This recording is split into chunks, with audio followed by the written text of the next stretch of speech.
News tonight, Ukraine's Independence Day, a moment darkened by yet another attack from Russia amid a war that has now dragged on for 6 months. A Russian rocket hitting a train station, killing 22 people in the central part of Ukraine. Another setback for a country that has fought this war with very few resources of their own. And tonight, more help is coming in from the United States. President Biden has approved the largest shipment of weapons to date, worth $3 billion. Correspondent Kelly Meyer is joining us live from our nation's capital tonight with the very latest. And Kelly, since the U.S. doesn't have troops on the ground in Ukraine, there has been concern really since the beginning on where these weapons actually are ending up. Exactly, Marnie. And there's no question that the constant flow of weapons into Ukraine from not only the U.S. but other countries has changed the tides of this war and helped the Ukrainian army take on Russia. But with the billions of dollars pouring in, there's a concern over whether these weapons could end up in the wrong hands and ultimately be turned on those it was meant to help. Tanks, drones, missiles moving in droves to the front lines of war. The U.S. flowing millions of dollars into helping Ukraine fight back against Russia. To date, the Biden administration sending $13.5 billion in military assistance to Ukraine, from heavy artillery to drones, radars, and ammo.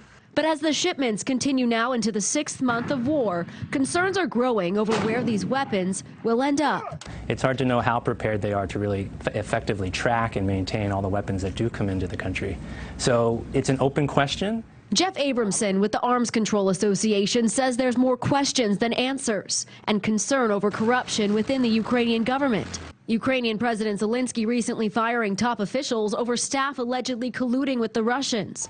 But Abramson says the flow of illegal weapons is hard to prove. NewsNation has found the Switchblade drone for sale on the dark web, though it can't be confirmed. When you see instances in the media or otherwise that weapons have been illicitly trafficked or been sold off or so on and so forth, the Ukrainians have been pretty quick to say this is Russian disinformation. And that makes it even harder for people like me. I just don't know. In past conflicts, U.S. service members were on the ground to help keep track of equipment.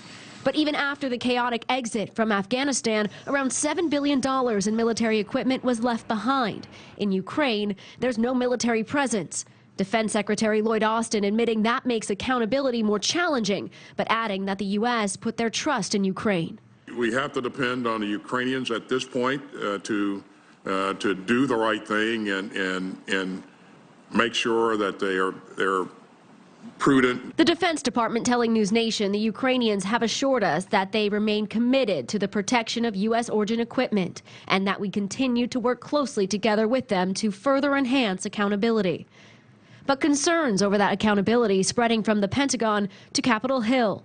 Kentucky Republican Senator Rand Paul teeing up a showdown on the Senate floor in May, objecting to more funding for Ukraine weapon shipments, citing not only inflation fears, but accountability. So I act to modify the bill to allow for a special inspector general. This would be the inspector general that's been overseeing the waste in Afghanistan and has done a great job. Paul insisting an inspector general be appointed and calling on the Biden administration to appoint a watchdog to track the spending. The latest Ukraine weapons package to pass Congress included millions of dollars for oversight measures. We know that oversight of these funds is critical. It is something that we have baked into the provision of these funds. There are currently 9 Department of Defense IG audits underway, and Congress should get a written report from the DoD IG on the security assistance provided so far. While the review continues, White House spokesperson John Kirby tells NewsNation they won't slow support. I mean, it's a war, and things can happen in a war. We all recognize that. But we're working hard with the Ukrainians to make sure that there is good accountability, that the weapons don't end up in the wrong hands. And Kirby telling me that from their indications, all of these systems are getting into the fight and being used by the Ukrainians. So that would make it harder for anything to slip into the wrong hands if it's all being used. But the expert from our story says it's almost inevitable that these weapons will end up in the wrong hands, whether that's in the Russian hands or back on the black market, or in the end being used in conflicts in the region, smuggled into other parts of the world, or turned back against the Ukrainians. Marnie? All right, Kelly, thank you. I want to welcome in retired Lieutenant General Richard Newton joining me now to talk more about this. General, always good to see you. Let's start with the concerns about accountability of some of these weapons ending up in the wrong hands. A valid and fair point 6 months in? Yes, they are, Marnie. Always good to be with you, by the way. It is a valid concern, and it's one that we've got to keep a very close eye on. We've seen this in past conflicts in Iraq and Afghanistan and so forth, and so it is. Now, the challenge also that it really hasn't been made, at least for the last couple of months or so, is the challenge that the Russians have provided, the fact that they have air superiority, the fact that they are also very watchful of the movement of shipment of arms from the Ukraine border interior to where the fight is and so forth. And so that is also a very grave challenge for make sure these weapons get into the right hands at the right time in the right place. But it is a significant challenge, and there's a supply chain aspect to this. There's a potential corruption aspect to it, and also the enemy, in this case the Russians, get a vote in terms of being able to prevent the delivery of those weapons into the hands of the Ukrainian front lines that need them so desperately. And the U.S. sending a lot in terms of munition. U.S. to provide Ukraine with counter unmanned aerial systems. Is there a certain type of weapon that you worry more about ending up in the hands of the enemy? I do. I worry about the high-tech aspects and the smaller weapons, as you refer to, either the drones or the counter drones, that technology. But again, the challenge here is making sure that Ukraine is given every opportunity to succeed here. Now that they've seized somewhat of a strategic initiative for the last 6 months or so, the fact we need to get them these weapon systems, and we need to get them to them fast. What President Biden has done with this $3 billion package is looking to not necessarily the short-term aspect of this, but the mid and long-term piece of capabilities that we're going to be able to provide the Ukrainians. So we're showing them our support. We're showing them the long-standing support we have, as well as the lethality now. We're raising our game and providing these capabilities. But it's an open question, just like the previous commentator made. There's an open question in terms of whether or not they'll get in the hands of those we don't want them to get into. But we've got to pursue this capability and put these in the hands of the Ukrainians. Let me ask you this, General. 6 months in, what have we learned about Putin and Russia's military capabilities that we didn't know 6 months ago?